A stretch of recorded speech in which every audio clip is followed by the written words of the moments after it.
This past weekend, my family and I got to zip line at Seven Falls in Colorado Springs. It was an amazing experience. 5 zip lines up to 1,800 foot long with super high heights and speeds up to 45 miles an hour.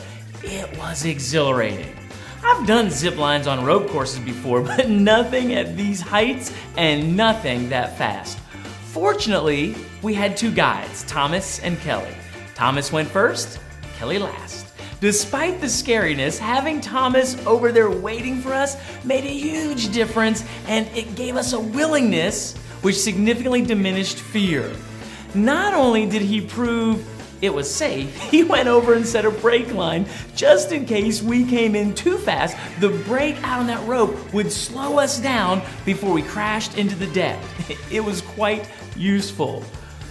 What if you had an organizational structure where someone was always positioned at the start of a project and another followed up behind to make sure everything and everyone got where they needed to be before moving on?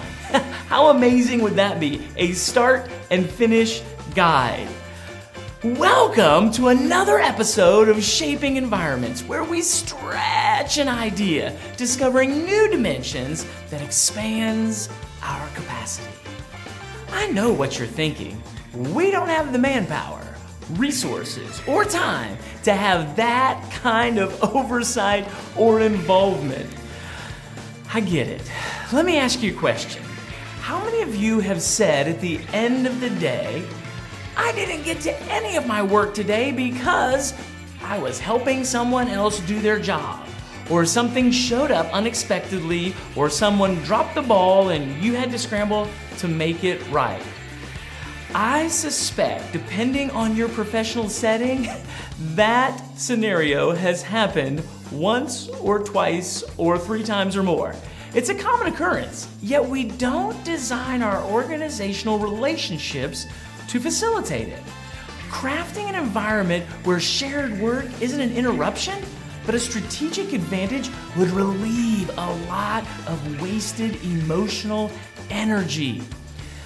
When we feel like we're doing someone else's work, we exert lots of mental energy on that person, on the boss, on the process, on the recruiter who got us the job, the chair, the desk, the window. Everyone and everything falls victim to our emotional assault because we're frustrated. What if we could incorporate a start and finish guide before we jumped off that platform into zooming activities that consume our day or week? We engage someone about the end result, both in terms of the new objectives and the current workload we're hammering away at. That kind of relationship takes trust and a sense of commitment to one another. Of course, one of the greatest challenges we face in this kind of scenario is the belief that nobody cares. Nobody cares that you have a full agenda already. Nobody cares that this means you'll have to take work home tonight. Nobody cares that you already feel overwhelmed. In some cases, that may be true. I have also found that oftentimes in similar situations, people don't communicate their challenges and thoughts to those around them. Whether supervisors or peers, others don't know exactly what's going on in your world. What I loved about Thomas and Kelly is that every time he landed, he radioed Kelly to let her know he was in position. And every time she was ready to send one of us down the line, she radioed him and let him know. They had no hidden feelings or thoughts from each other because they communicated openly and consistently. That let them serve us, the customer, best. Who could you enlist as a peer guide? Could you engage your supervisor this way? If you're a manager, could you interact with your teams this way? I've heard plenty of excuses why a model like this is unreasonable, yet I see play out regularly. Employees feeling like they're hanging on the line all alone.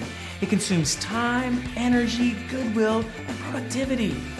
Work moves along at zipline speeds. Have you designed your culture to support it? What do you think of start, finish guides? I would love for you to contribute your thoughts below. My name is Greg Hawkes, We shape environments where everyone gets to contribute their best daily. Thanks for letting us serve you.